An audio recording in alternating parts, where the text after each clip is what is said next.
Welcome back to YouTube channel study with RS में आपका स्वागत है। उम्मीद करती हूँ आप सब अच्छे होंगे।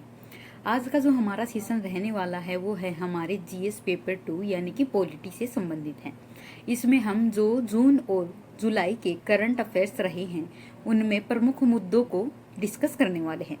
सबसे पहले तो आज का जो हमारा टॉपिक है उसका नाम है लीडर ऑफ अपोजिशन और शैडो कैबिनेट। यानी कि आप जानते हैं कि जो राहुल गांधी है वो एज ए नेता प्रतिपक्ष यानी कि लीडर ऑफ अपोजिशन के रूप में चुने गए हैं। ठीक है, तो आज जाने कि जो शैडो कैबिनेट है उसका मतलब क्या होता है, साथ ही जो लीडर ऑफ अपोजिशन है वो कौन होता है। तो ठीक है, बिना किसी देरी के आज का हमारा लेक्चर है वो शुरू करते हैं। तो चलिए, सबसे पहले तो जानते हैं कि हमारे पास पढ़ने को खबर क्या है, यानी कि टॉपिक क्या है। खबर ये है कि जो राहुल गांधी है वो नेता प्रतिपक्ष यानी कि लीडर ऑफ अपोजिशन है वो बन चुके हैं। अब इसके लिए जानेंगे कि नेता प्रतिपक्ष है वो कौन बन सकता है, इसके लिए क्या योग्यता होनी चाहिए, साथ ही क्या ये पद है वो एक संवैधानिक पद है, यानी कि क्या इस संविधान निर्माताओं ने संविधान में लिखा है कि क्या एक लोकसभा में जो लीडर ऑफ अपोजिशन है उसकी पोस्ट होनी चाहिए, या ये सिर्फ एक तरह से लोकसभा की जो प्रोसेस होती है, नियम होते हैं उनके द्वारा आया है। इनको हम जानने वाले हैं। और अब तक कितनी बार है वो नेता प्रतिपक्ष की जो सीट है वो वेकेंट रही है। अब जो हमारा दूसरा टॉपिक है वो ये है कि शैडो कैबिनेट किसे कहते हैं और इसकी चर्चा क्यों उठ रही है। भारत और ब्रिटेन की शैडो कैबिनेट में क्या समानता और अंतर है। क्या नेता प्रतिपक्ष का होना संविधान में चेक एंड बैलेंस की भावना बना सकता है, और किस तरह से एक नेता प्रतिपक्ष जो है वो एक सरकार को निरंकुश होने से रोक सकता है। यानी कि ये हमारे पर्सन हैं और इन पर हमें अपने विचार रखने, यानी कि हमें आंसर राइटिंग करनी है इन टॉपिक्स को लेकर। ठीक है, साथ ही हम जानते हैं कि ये जो हमारा टॉपिक है ये हमारे लिए पढ़ना क्यों जरूरी है, क्योंकि हम जो भी पढ़ेंगे वो सिलेबस से लिंक करके पढ़ेंगे, यानी कि बिना सिलेबस के हम कोई भी टॉपिक है वो नहीं पढ़ेंगे। तो ये है हमारा जीएस पेपर 2 का सिलेबस, जिसमें हमारा गवर्नेंस, कॉन्स्टिट्यूशन, पॉलिटी और आज जो है वो हमारा है पॉलिटी का सेशन। तो ये जो टॉपिक है ये लिंक होगा पार्लियामेंट एंड स्टेट लेजिस्लेचर, इसकी स्ट्रक्चर और फंक्शनिंग। ठीक है, इस यूनिट से लिंक होगा। साथ ही इससे ऊपर वाली एक यूनिट है comparison of the Indian constitutional scheme with that of other countries, यानी कि भारत की जो कॉन्स्टिट्यूशनल स्कीम है उसकी दूसरे देशों के साथ तुलना करनी है। ठीक है, तो आज हम जानेंगे कि शैडो कैबिनेट किसे कहते हैं और ब्रिटेन की शैडो कैबिनेट किस तरह होती है और ये भारत में कंसेप्ट है वो किस तरह से आया है। ठीक है, ये नेता प्रतिपक्ष राहुल गांधी, सब जानते हैं। Rahul Gandhi to have these powers as leader of opposition in Lok Sabha, यानी कि जो राहुल गांधी है वो as a leader of opposition बन चुके हैं despite not being a constitutional post. यानी कि ये जो लीडर ऑफ अपोजिशन है ये कॉन्स्टिट्यूशनल पोस्ट नहीं, यानी कि हमें ध्यान रखना है ये कॉन्स्टिट्यूशनल पोस्ट नहीं है।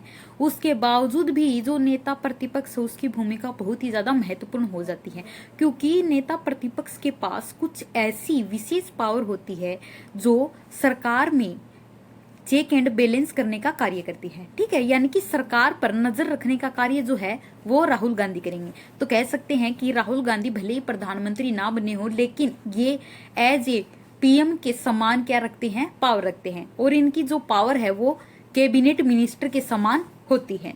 ठीक है, संवैधानिक पद न होने के बावजूद विपक्ष के नेता की भूमिका राहुल गांधी को कुछ विशिष्ट शक्तियां प्रदान करेगी। ठीक है, जिनमें से प्रमुख पदों की नौकरशाही जो होते हैं, यानी कि ब्यूरोक्रेट्स जो होते हैं, ठीक है, जैसे आईएएस हुए और भी जो सीबीआई वगैरह के जो हेड होते हैं उनकी नियुक्तियां करने में भी ईडी और सीबीआई के जो छापे मारे जाते हैं ना सरकार के द्वारा, उनमें भी ये अपनी एक महत्वपूर्ण भूमिका निभाने वाले हैं। यानी कि ध्यान रखने की बात है कि अब सरकार जो है वो अपनी मनमानी नहीं कर सकती है किसी भी जो ब्यूरोक्रेट्स है या जो बड़े अधिकारी होते हैं, हेड होते हैं, उनकी नियुक्ति को लेकर। तो इनका जो मत है वो मतलब एक महत्वपूर्ण मत माना जाएगा। ठीक है, कहने का मतलब यही है। इन शॉर्ट हम कह सकते हैं कि Rahul Gandhi becomes leader of opposition after 10 year. 10 year की बात इसलिए कही जा रही है क्योंकि अगर बात करें तो मोदी गवर्नमेंट जो है, मोदी गवर्नमेंट सबसे पहले आई थी 2014 में, ये इसका फर्स्ट टर्न था। उसके बाद 2019 में, तो उस समय क्या है, किसी भी पार्टी के पास है वो 10% सीटें नहीं थी कि वो विपक्ष का पद ग्रहण कर सके। पहले आपको बता दूं कि विपक्ष का नेता जो है वही व्यक्ति बन सकता है जिसकी पार्टी को जो संसद होते हैं, यानी कि 543 सांसद होते हैं लोकसभा में, ठीक है, और इन 543 में से इन सांसदों का 10% सीट जो है उस पार्टी के पास होना चाहिए। तो यदि बात करें कि लोकसभा में नेता प्रतिपक्ष कौन बन सकता है, वही बंदा बन सकता है जिसकी पार्टी को 10% सीट है वो मिली है, यानी कि कम से कम 55 सीट जो है वो लोकसभा में होनी चाहिए। Congress needed over 55 seat achieved with 99 इन 2024। और यदि बात करें 2014 और 2019 के बीजेपी के कार्यकाल की, यानी कि जो 10 साल गए हैं, उनमें किसी भी पार्टी के पास है वो इतनी सीटें नहीं थी।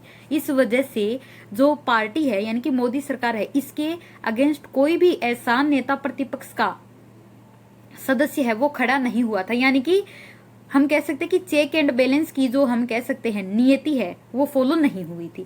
लेकिन अब जो 2024 के इलेक्शन हुए हैं लोकसभा के, उसमें जो कांग्रेस पार्टी है वो सबसे बड़ी विपक्ष की पार्टी बन के उभरी है, यानी कि इसके पास 99 सीटें हैं और चाहिए कितनी, 55, ठीक है। तो इस वजह से क्या है, जो राहुल गांधी है वो कांग्रेस के लीडर होने के साथ ही नेता प्रतिपक्ष भी बन चुके हैं, ठीक है। अब जानते हैं इसमें आगे क्या कहा गया है। 10 साल बाद लोकसभा में विपक्ष का नेता होगा, क्योंकि कांग्रेस नेता राहुल गांधी जो हैं ये भूमिका निभाने वाले हैं। 2014 और 2019 में जो लोकसभा इलेक्शन हुए थे, दूसरी सबसे बड़ी पार्टी होने के बावजूद, मतलब 2014 में भी कांग्रेस बड़ी थी और 2019 में भी थी, लेकिन उस वक्त भी ये नेता प्रतिपक्ष के पद का दावा नहीं कर सकी। क्यों? क्योंकि इनके पास क्या नहीं थे, कुल सीटों का 10% नहीं था। और इस वजह से क्या है, चेक एंड बैलेंस वाला जो फॉर्मूला है वो फॉलो नहीं हो पाया था। तो हम कह सकते हैं कि अब की बार एक तरफ है मोदी जी, तो दूसरी तरफ क्या है, राहुल गांधी। और 2014 और 2019 में केवल पीएम मोदी थे, इस साइड में कोई भी नहीं था। लेकिन 2024 में इतिहास बदल चुका है। अब पीएम मोदी यानी कि जो भी फैसले लेंगे उन पर नजर रखेंगे राहुल गांधी, ठीक है। मोटी मोटी बात यही समझनी है अपने को। अब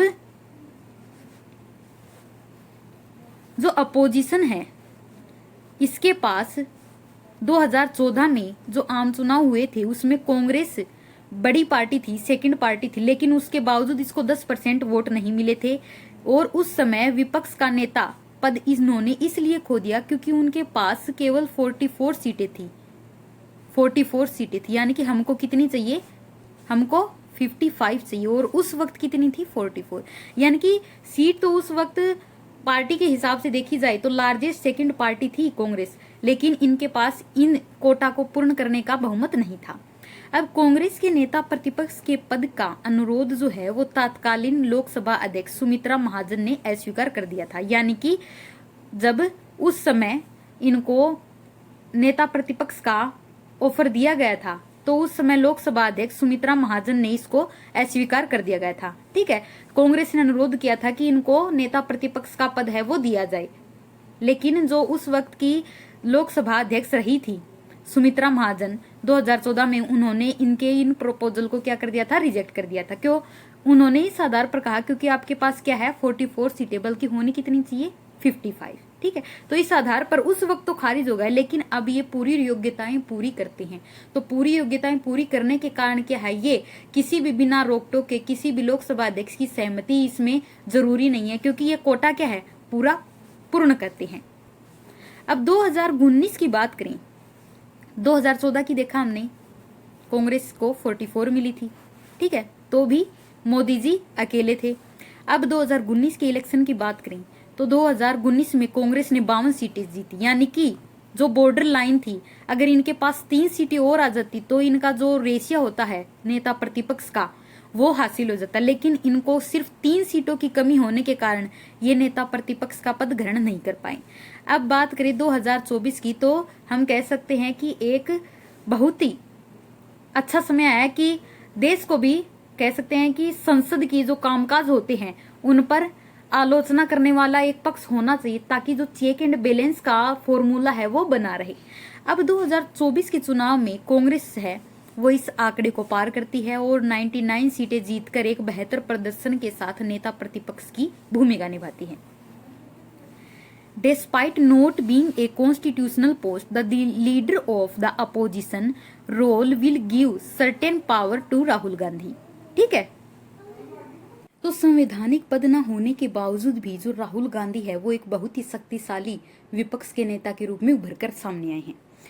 विपक्ष के नेता की भूमिका जो है वो अब इनको एक अलग रोल प्रदान करेगी। वो इसलिए क्योंकि अब ये क्या है, बहुत सी जो ब्यूरोक्रेट्स होते हैं, यानी कि जो मेन ब्यूरोक्रेट्स होते हैं, अपॉइंटमेंट होते हैं उनको, अब उनमें जो इनका रोल है वो भी एक क्या है, बहुत ही महत्वपूर्ण हो जाएगा।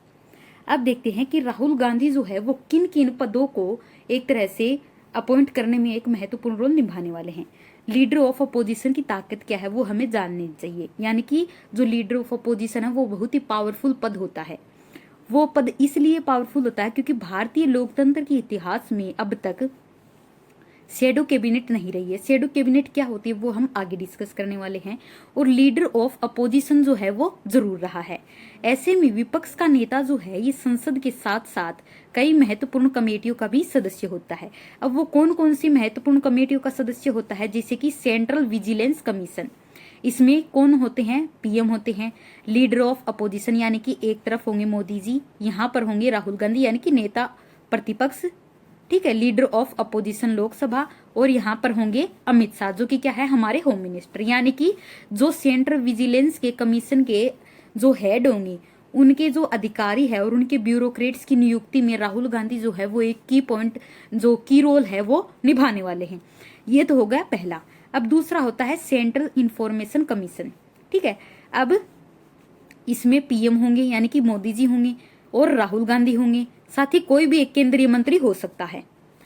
तीसरा होता है राष्ट्रीय मानवाधिकार आयोग, नेशनल ह्यूमन राइट कमीशन। देखिए, जो मानवाधिकार को यदि शोषण होता है, यदि किसी पार्टी के द्वारा शोषण होता है, तो भी इसमें क्या है, आलोचना करने के लिए नेता प्रतिपक्ष है वो एक महत्वपूर्ण भूमिका निभाएंगे।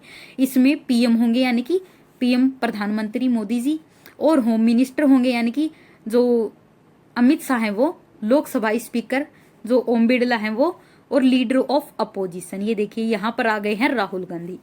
अब डिप्टी चेयरपर्सन ऑफ राज्यसभा यानी कि जो डिप्टी चेयरपर्सन होता है राज्यसभा का वो, और लीडर ऑफ अपोजिशन यानी कि इसमें राज्यसभा को भी रोल दिया गया है। यहाँ पर राज्यसभा का जो लीडर ऑफ अपोजिशन होगा वो भी आएगा, साथ ही जो राज्यसभा का डिप्टी चेयरपर्सन होगा यानी कि उपसभापति होगा वो भी आएगा।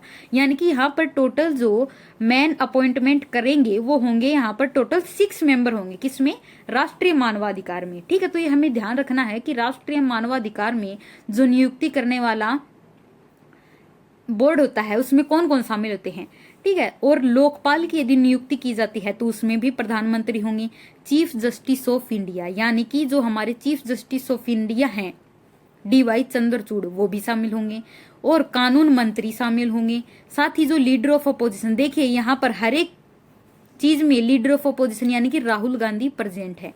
ठीक है, और एक ज्यूरिश न्यायविद यानी कि जो कानून का एक अच्छा जानकार होता है वो भी किसमें शामिल होगा, लोकपाल के जो अध्यक्ष होते हैं उसकी नियुक्ति में। अब जो चौथा कमीशन है वो है नेशनल जुडिशियल अपॉइंटमेंट कमीशन। इसमें चीफ जस्टिस ऑफ इंडिया यानी कि CJI, 2 सुप्रीम कोर्ट के जज शामिल होंगे, कानून मंत्री, 2 न्यायविद जो कानून के जानकार होंगे। साथ ही इसमें देखिए पीएम है यानी कि कार्यपालिका से पीएम आ रहे हैं, लोकसभा में लीडर ऑफ अपोजिशन। तो हम कह सकते हैं कि जहां जहां मोदी जी जाएंगे वहां वहां राहुल गांधी जी भी जाएंगे। ठीक है, तो जिस तरह से शैडो चलती है ना हमारे शरीर के साथ, वैसे वैसे क्या है, अब मोदी जी के साथ साथ राहुल गांधी भी चलेंगे। ठीक है, तो एक तरह से कह सकते हैं कि जो पैरेलल पावर हो गई है वो राहुल गांधी जी के पास भी आ गई है। अब आगे दिया गया है कि who is the leader of the opposition. The leader of the opposition is a स्टेटरी position recognized by the salary and allowance of leaders of opposition in Parliament Act 1977। यानी कि ये क्या है, एक वैधानिक पद है, यानी ये संविधान में नहीं दिया गया है। इसे संसद में विपक्ष के नेताओं के वेतन और भत्ते अधिनियम 1977 के द्वारा इंट्रोड्यूस किया गया है। ठीक है, और ये एक्ट जो है ये विपक्ष के नेता को लोकसभा और राज्यसभा दोनों में होता है नेता प्रतिपक्ष, इन दोनों में उस सदस्य के रूप में परिभाषित करता है जो सरकार के विरोध में सबसे अधिक संख्या बल वाले दल का नेतृत्व करता है। यानी कि हम कह सकते हैं कि राहुल गांधी जो है वो सरकार के विपक्ष के विरोध में वाली पार्टी है। ठीक है, और इनके पास क्या है, अब जो बीजेपी पार्टी है उससे सेकंड नंबर पर सबसे ज्यादा सीट जो है वो इनके पास ही है। ठीक है, the position of leader of opposition has its root in pre independence era, यानी कि इसकी जो रूट है वो जो है वो प्री इंडिपेंडेंस इरा से ही आ गई थी। यानी कि हमने आजादी से पहले ही सोच लिया था कि एक लीडर ऑफ अपोजिशन होना चाहिए, ताकि जब भी सरकार जो है वो अपने आप को बाहुबली समझने लग जाए तो एक ऐसा सामने बराबर का बाहुबली होना चाहिए जो कि इनको सामने से टक्कर दे सके। यानी कि एक निरंकुश जो सरकार है उसको रोकने के लिए नेता प्रतिपक्ष की कल्पना है वो संविधान निर्माताओं ने आजादी से पहले ही कर ली थी। जो हमारे मुख्य लीडर रहे हैं Motilal Nehru ji were among the early figure to receive statutory recognition and reward, यानी कि जो मोतीलाल नेहरू जी हैं ये चाहते थे कि संसदीय सिस्टम जब बने तो उसमें जो विपक्ष का नेता है उसका भी एक महत्वपूर्ण पद होना चाहिए, और विपक्ष का नेता जो है ये स्वतंत्रता के पहले का ही एक हमारे कल्पना की गई है। और मोतीलाल नेहरू जैसे जो उल्लेखनीय नेता है इन्होंने वैधानिक मान्यता और पुरस्कार पाने वाले शुरुआती लोगों में से एक थे। यानी कि वो चाहते थे कि विपक्ष का नेता ऐसा हो कि जो सरकार को काउंटर कर सके, जिस तरह से कह सकते हैं कि कोई रोस्ट वीडियो बनाता है यानी कि काउंटर वीडियो बनाता है, उसी तरह से क्या है विपक्ष का नेता जो है वो एक सरकार को काउंटर करने का कार्य करता है। इस प्रारंभिक मान्यता ने भारतीय संसदीय प्रणाली में इस पद की औपचारिक स्थापना के लिए आधार तैयार किया है। आजादी के बाद विपक्ष का नेता देश के संसदीय लोकतंत्र में एक बहुत ही अच्छा रोल निभाता रहा है। और लोकसभा की बात करें तो पहले जो विपक्ष के नेता थे वो थे डॉक्टर राम सुभग सिंह। तो हमें ध्यान रखना है कि विपक्ष का जो पहला नेता प्रतिपक्ष रहा है वो रहा है 1969 से 1971, जिनका नाम था डॉक्टर सुभग सिंह, राम सुभग सिंह। ठीक है, इस तरह से जो नेता प्रतिपक्ष होता है वो एक बहुत ही इंपॉर्टेंट रोल प्ले करता है किसमें, जो पार्लियामेंट्री प्रोसीडिंग होती है उसमें, और साथ ही ये एक चेक एंड बैलेंस का जो सिद्धांत है वो हमें प्रोवाइड करता है। ठीक है, और ये डिसाइड करता है कि सदन में केवल एक ही दृष्टिकोण नहीं होना चाहिए, विविध दृष्टिकोणों के साथ जो है वो हमें विचार करना चाहिए। The leader of opposition is often referred to as the shadow prime minister, यानी कि जो लीडर ऑफ अपोजिशन है यहाँ पर तो नेता प्रतिपक्ष कहा जाता है, लेकिन यदि बात करें ब्रिटेन की तो यदि राहुल गांधी वहां पर होते तो वहां पर ये पावर रखते शेडो कैबिनेट बनाने की, यानी कि सरकार के बराबर जो है ये पैरेलल सरकार चलाने की क्षमता रखती है, क्योंकि ये क्या है सबसे बड़ी सेकंड लार्जेस्ट पार्टी है। और विपक्ष के नेता को अक्सर छाया प्रधानमंत्री इसीलिए कहा जाता है क्योंकि ये क्या है एक तरह से चेक एंड बैलेंस, यानी कि जो कहते हैं कि सरकार के कार्यों पर जो नजर रखते हैं वो विपक्ष का नेता रखता है। और एक छाया मंत्रिमंडल भी बना सकता है, जो इस तरह से होता है कि मान लीजिए कभी सरकार गिर जाती है तो जो शेडो प्रधानमंत्री होता है वो अपनी कैबिनेट के साथ जो है वो सरकार बनाने में कामयाब हो सके, यानी कि शेडो पीएम से क्या है वो रियल पीएम के रूप में आ सके।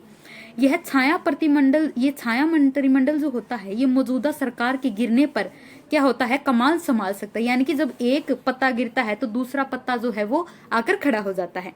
अब जो हमने देखा कि जो राहुल गांधी यानी कि नेता प्रतिपक्ष है, ये जो बहुत सी कमेटियां होती है इनमें इनका बहुत इंपॉर्टेंट रोल होता है, और ये बहुत सी ब्यूरोक्रेट की भी नियुक्ति में अपना योगदान रखेंगे। साथ ही ये जो लोकलेखा समिति होती है उसके अध्यक्ष रहेंगे।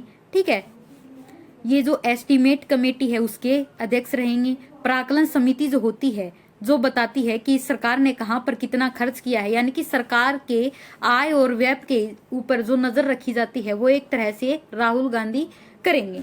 ठीक है, साथ ही वो केंद्रीय सतर्कता आयोग यानी कि जो विजिलेंस कमीशन होता है उसके भी एक तरह से अपॉइंटमेंट में बहुत महत्वपूर्ण भूमिका निभाने वाले हैं। ये हमने देख लिया है उसमें कि कौन कौन सी कमेटियों के अध्यक्ष होंगे। ठीक है, अब देखते हैं कि जो राहुल गांधी है ये अपने परिवार के तीसरे ऐसे मेंबर हैं जो कि नेता प्रतिपक्ष के रूप में चुने गए हैं। इनसे पहले जो इनके पिताजी है राजीव गांधी वो रहे हैं, उनके बाद में इनकी जो माताजी हैं श्रीमती सोनिया गांधी वो रही हैं, और अब 2024 में जो राहुल गांधी हैं वो नेता प्रतिपक्ष के रूप में चुने जाने वाले तीसरे गांधी परिवार के सदस्य हैं। Rahul Gandhi is the third member of the Gandhi family to hold the post of leader of opposition in Lok Sabha, यानी कि लोकसभा में ये पद धारण करने वाले वो तीसरे सदस्य हैं अपने फैमिली के। Before him his parents Sonia and Rajiv Gandhi held the post, यानी कि 1989 से और 19 में जो राजीव गांधी है become the first member of the Gandhi family, यानी कि राजीव गांधी अपने परिवार के पहले ऐसे व्यक्ति रहे हैं जिन्होंने लीडर ऑफ अपोजिशन का पद धारण किया है। और उनकी डेथ के बाद जो उनकी वाइफ हैं श्रीमती सोनिया गांधी यानी कि इनकी माताजी, वो 99 से लेकर 2004 तक एज ए नेता प्रतिपक्ष के रूप में कार्य कर चुकी हैं, और अब इनके बाद जो है राहुल गांधी ने ये पद संभाला है। अब बात करते हैं कि भारत के संविधान की दूसरे देशों की संवैधानिक प्रावधानों से तुलना। तो ये जो हमारी यूनिट है इसे डायरेक्ट लिंक कर रहा है कि भारत की जो अपोजिशन है वो यूके यानी कि जो यूनाइटेड किंगडम है उससे कितनी अलग है। यूके की बात करें तो भारत में मल्टी पार्टी सिस्टम है, ठीक है, और जबकि जो ब्रिटेन है यानी कि यूके है वहां पर मुख्य रूप से ड्यूल पार्टी सिस्टम है, यानी कि केवल 2 ही पार्टियां होंगी। और हमारे यहाँ पर क्या होता है, जो विपक्ष का नेता होता है उसे लीडर ऑफ अपोजिशन कहा जाता है, जबकि वहां पर जो लीडर ऑफ अपोजिशन होता है उसको वहां पर इसके अलावा हेड ऑफ शेडो कैबिनेट भी कहा जाता है। हमारे यहाँ पर ये शब्द यूज नहीं किया जाता है, विपक्ष का नेता ही कहा जाता है, जबकि वहां पर है उसे शेडो प्रधानमंत्री के रूप में भी कहा जाता है। यदि बात करें भारत की तो केंद्र में आज तक कोई शेडो कैबिनेट नहीं बनी है, राज्यों में बन चुकी है। कौन कौन से राज्य हैं वो हम देखने वाले, लेकिन लोकसभा में आज तक कोई भी इस तरह का शेडो कैबिनेट बनाने वाला पीएम नहीं आया है। जबकि यूके की बात करें तो सरकार के साथ जो है जो विपक्ष का नेता होता है वो अपनी पैरेलल गवर्नमेंट चलाता है, ठीक है, और विपक्ष में एक से ज्यादा पार्टी होती है भारत में, साथ ही गुटबाजी बहुत ज्यादा होती है, जिस कारण जो शेडो प्रधानमंत्री की पोस्ट होती है वो टिक नहीं पाती। क्योंकि अगर मान लीजिए इंडिया गठबंधन की बात करें, ठीक है, तो इंडिया गठबंधन की बात करें तो ये बहुत सारे दलों का एक संयुक्त दल है, ठीक है। तो अगर मान लीजिए कोई एक व्यक्ति इसमें शेडो पीएम बनने को तैयार हो तो हो सकता है कि किसी दूसरी जो सहयोगी पार्टी है उसको कहीं ऐतराज हो तो वो इससे हट सकती है या मतलब अपने अलग विचार रख सकती। तो यहाँ पर क्या है, अलग गुटबाजियां होने लगती हैं, तो इस वजह से यहाँ पर जो ये शेडो पीएम वाला कंसेप्ट है वो फेल हो जाता है।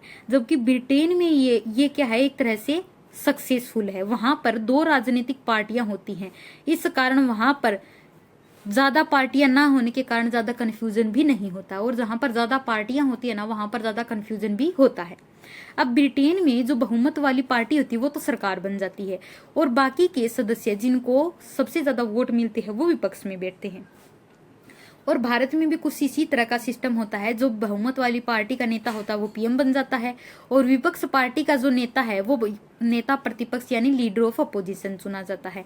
हालांकि लीडर ऑफ अपोजिशन के लिए ये एक शर्त फुलफिल करनी जरूरी है। हमने देखा कि 55 सीट होनी जरूरी, 55 सीट यानी कुल सीटों का 10% है वो होना चाहिए, तभी वो लीडर ऑफ अपोजिशन बन सकता है।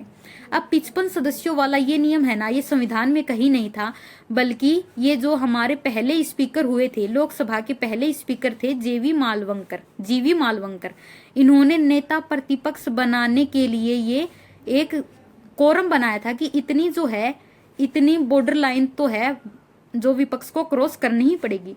और 1998 में इसे पार्लियामेंट फैसिलिटी एक्ट में शामिल भी कर लिया गया था, और संसद की प्रैक्टिस और प्रोसीजर बुकलेट में इसको वैसे लिखा भी गया है, यानी कि जो संसद की कार्रवाई संचालित करने के लिए जो एक किताब होती है लोकसभा रूल बुक, उसमें इस रूल को लिखा गया है जो कि जेवी मालवंकर जी ने बताया था, ठीक है। तो ये जो शेडो कैबिनेट वाला कंसेप्ट है ये ब्रिटिश पार्लियामेंट का कंसेप्ट है और इसी का इस्तेमाल जो है ये हमने यहाँ पर किया है। और इसका कार्य जो है ये सरकार की गतिविधियों पर नजर रखना, यानी कि सरकार क्या कार्य कर रही है उसके कामों पर नजर रखने के लिए ही शेडो कैबिनेट का गठन किया जाता है। और भारत में ब्रिटेन की व्यवस्था से ही संसदीय व्यवस्था जो है वो ब्रिटेन से ही ली गई है और यहीं से जो लीडर ऑफ अपोजिशन का पद है वो भी लिया गया है। लेकिन कभी कभी शेडो कैबिनेट के कंसेप्ट का जो उपयोग है वो भारत में कभी भी नहीं किया गया है। हालांकि शेडो प्राइम मिनिस्टर का जिक्र पार्लियामेंट की बुकलेट में किया गया, यानी कि भले ही हम इनको शेडो प्राइम मिनिस्टर नहीं कहते लेकिन लोकसभा की जो रूल बुक है राहुल गांधी को शेडो प्राइम मिनिस्टर मानती है। और जहां विपक्ष के नेता को शेडो प्राइम मिनिस्टर या उसको शेडो कैबिनेट का मुखिया बताया गया है। ठीक है, तो आजादी की बात करें तो आजादी के बाद 1969 के दौर तक तो कोई भी लीडर ऑफ अपोजिशन नहीं था। बाद में 1969 में जब कांग्रेस विभाजित हो जाती है तो कांग्रेस का जो एक धड़ा है वो विपक्ष में बैठ जाता है, यानी कि कांग्रेस है वो दो भागों में विभाजित हो जाती है। ठीक है, और एक धड़ा तो सरकार बना लेता है, गवर्नमेंट बना लेता है, और दूसरा धड़ा जो है वो विपक्ष बन जाता है। अब जो विपक्ष का नेता होता है वो होता है कांग्रेस ओ का नेता होता है राम सुभाग सिंह, जो कि लोकसभा का पहला लीडर ऑफ अपोजिशन चुना जाता है। तो हमारे लिए प्रीलिम्स में प्रश्न ये बन सकता है कि ये आजादी के समय से ही लीडर ऑफ अपोजिशन का पद है, तो ये कथन गलत हो जाएगा। ठीक है, और ये जो लीडर ऑफ अपोजिशन का पद है ये कांग्रेस के विभाजन के बाद आया है, यानी कि 1969 में। दूसरा कथन ये हो जाएगा कि भारत के पहले लोकसभा प्रतिपक्ष के जो नेता हैं वो हैं नेता राम सुभाग सिंह, तो ये कथन सही हो जाएगा। और 1977 में नेता प्रतिपक्ष के लिए salary and allowances of leader of opposition, यानी कि एक एक्ट लाया जाता है जो डिसाइड करता है कि भाई अपोजिशन के लीडर को क्या क्या होना चाहिए, क्या क्या मिलना चाहिए फायदे। ठीक है, उनको लीडर ऑफ अपोजिशन तो बना दिया लेकिन उनको कुछ ऐसे शक्तियां भी मिलनी चाहिए, उनको कुछ ऐसे बेनिफिट भी मिलने चाहिए। ठीक है, और विपक्ष की सबसे बड़ी पार्टी का नेता विपक्ष का नेता बन सकता है, यानी कि विपक्ष की जो दूसरी सबसे बड़ी पार्टी होती है वो विपक्ष का नेता बनता है। और इसके लिए केवल एक शर्त पूरी करनी है कि उसको केवल 10% सीट लेके आनी है। और इसके बावजूद लोकसभा में देश के पहले स्पीकर जो हैं इनके ये जो 10% वाला जो रूल है उसको फॉलो किया जाता है, यानी कि ये एक्ट तो बना दिया लेकिन इसके बावजूद भी क्या है, इस 10% वाले नियम को फॉलो किया जाता है। जबकि जो ये लीडर ऑफ अपोजिशन एक्ट था इसके अकॉर्डिंग तो क्या है कि विपक्ष की जो सबसे बड़ी पार्टी होती है, विपक्ष की सबसे बड़ी पार्टी का जो नेता होता है वो लीडर ऑफ अपोजिशन बन सकता है। इसमें 10% वाले रूल का जिक्र नहीं है, लेकिन यहाँ पर एक तरह से कह सकते हैं कि विपक्ष का नेता कम से कम हो इसके लिए 10% वाला रूल फॉलो किया जाता है, यानी कि 10% सीट किसी को मिलेगी नहीं तो विपक्ष का नेता बनेगा नहीं और सरकार का रास्ता है वो साफ हो जाएगा। अब देखते हैं कि दुनिया में कहाँ कहाँ है वो शेडो कैबिनेट बनी हुई है। यदि बात करें शेडो कैबिनेट की व्यवस्था की, आमतौर पर जो कॉमनवेल्थ देश है, यानी कि जिन देशों को ब्रिटेन ने अपना गुलाम बनाया है वो कॉमनवेल्थ देश हैं। और ऐसा इसलिए क्योंकि इन देशों ने भारत की तरह संसदीय प्रणाली ब्रिटेन से ही ली है, क्योंकि ब्रिटेन ने इन पर राज किया है और इन देशों की संसद भी लगभग भारत की तरह ही काम करती है। फिलहाल जो यूनाइटेड किंगडम के अलावा यानी कि ब्रिटेन के अलावा शेडो कैबिनेट कहाँ कहाँ है, कनाडा, न्यूजीलैंड और ऑस्ट्रेलिया में शेडो कैबिनेट वाला सिस्टम है। अब कनाडा का बात की जाए तो यहाँ वर्तमान में शेडो कैबिनेट में विपक्ष की कंजर्वेटिव पार्टी के मेंबर, यानी कि विपक्ष में शेडो कैबिनेट में कंजर्वेटिव पार्टी है और पियरे पोलिवियर की विपक्ष का नेता यानी कि नेता प्रतिपक्ष या शेडो प्राइम मिनिस्टर चुना गया है। और इसी तरह से ऑस्ट्रेलिया का उदाहरण ले तो ऑस्ट्रेलिया में जो लिबरल पार्टी के नेता हैं वो चुने गए हैं, पीटर डटन को लीडर ऑफ अपोजिशन चुना गया है। इसी तरह से न्यूजीलैंड में लेबर पार्टी के जो नेता हैं क्रिस हिप्कस, उनको लीडर ऑफ अपोजिशन चुना गया है। ठीक है, अब देखते हैं कि लीडर ऑफ अपोजिशन है वो एक तरह से प्रधानमंत्री की परछाई होता है, यानी कि अगर ये मोदी जी हैं तो ये राहुल गांधी हैं। ठीक है, क्यों? क्योंकि ये क्या है, पीएम की परछाई है।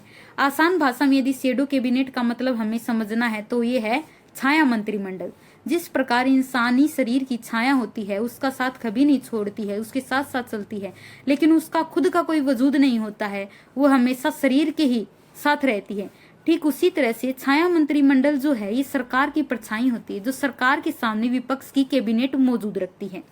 वैसे तो ये कहा जाए तो इसके पास फैसले लेने की शक्ति नहीं होती। ध्यान रखा जाए, जो शैडो कैबिनेट होते हैं यानी कि नेता प्रतिपक्ष के पास सरकार की तरह वैसी कोई अथॉरिटी नहीं होती कि वो फैसला ले सके, लेकिन परछाई की तरह ही ये जो सरकार कार्य कर रही है उस पर पैनी नजर बनाकर देखती है कि सरकार के कौन से कार्य हैं वो उचित है, कौन से कार्य हैं वो अनुचित है। और साथ ही जो शैडो कैबिनेट के जो पीएम होते हैं यानी कि शैडो पीएम होते हैं, वो संसद में आवाज भी उठाते हैं, ठीक है, सरकार के कामकाज को लेकर। अब भारत की बात करें तो भारत की जो लोकसभा है वहां पर कोई भी जो नेता प्रतिपक्ष था ये तो है, लेकिन शैडो कैबिनेट वाला कंसेप्ट है वो नहीं था, यानी कि किसी भी जो लीडर ऑफ अपोजिशन है आज तक लोकसभा में शैडो कैबिनेट नहीं बनाई है, लेकिन भारत की बहुत से राज्य हैं जहां पर शैडो कैबिनेट रही है, ठीक है, यानी कि इन्होंने इस कंसेप्ट को अपनाने की कोशिश की है। और यहाँ पर बताते हैं कि राज्यों में भी शैडो कैबिनेट बनाने की कोशिशें तो हुई, लेकिन वो सिर्फ खाना पूर्ति वाली ही बात हुई, यानी कि यहाँ पर अभी तक कोई भी शैडो कैबिनेट पूरी तरह से सफल नहीं हो पाई है। पॉलिटिकल एक्सपर्ट जो हैं वो कहते हैं कि भले ही शैडो कैबिनेट है, ये साफ तौर पर कहीं जिक्र नहीं है, फिर भी विपक्ष को कम से कम संसद में सरकार के मुख्य मंत्रालय पर नजर रखने के लिए छोटी कैबिनेट तो बनाना जरूरी है। यानी कि भले ही कोई पावर नहीं है, लेकिन फिर भी जो मुख्य विभाग होते हैं इसके लिए सरकार पर नजर हो, इसके लिए तो शैडो कैबिनेट बननी चाहिए। साथ ही जनता के बीच उसकी छवि भी अच्छी रहती है, क्योंकि जनता चाहती है कि सरकार यदि कोई गलत कार्य करती है तो उसकी आवाज उठाने वाला कोई होना चाहिए। अब देखते कि कौन कौन से वो भारत के राज्य जहां पर शैडो कैबिनेट बनाई गई है। पहले 2005 में जो महाराष्ट्र है, यानी कि महाराष्ट्र में शैडो कैबिनेट बनाई गई थी, जहां पर मुख्य पार्टी थी विपक्ष की बीजेपी, जिन्होंने शैडो कैबिनेट बनाई थी। और शिवसेना ने कांग्रेस एनसीपी की गठबंधन सरकार के खिलाफ, यानी कि शिवसेना है वो कांग्रेस एनसीपी की गठबंधन सरकार के खिलाफ बनाती है महाराष्ट्र में, यानी कि बीजेपी और शिवसेना मिलकर कांग्रेस के खिलाफ 2005 में महाराष्ट्र में शैडो कैबिनेट बनाती है, ठीक है। दूसरा उदाहरण है एमपी का, यानी कि मध्य प्रदेश का। यहाँ पर भी कांग्रेस की जो सरकार होती है और बीजेपी इसकी विपक्षी पार्टी होती है। तो विपक्षी पार्टी जो है यानी कि बीजेपी 2014 में मध्य प्रदेश में, यानी कि अभी की बात है 10 साल पहले की, 2014 में शैडो कैबिनेट बनाती है एमपी में बीजेपी। अब 2015 की बात की जाए तो गोवा में एक एनजीओ है जैन नेक्स्ट ने सरकार के कार्यों पर नजर रखने के लिए शैडो गवर्नमेंट बनाई थी, ठीक है। और 2018 में अप्रैल में केरल में सिविल सोसाइटी मेंबर्स ने पिनरई विजयन की एलडीएफ सरकार पर नजर रखने के लिए एक शैडो कैबिनेट बनाई थी।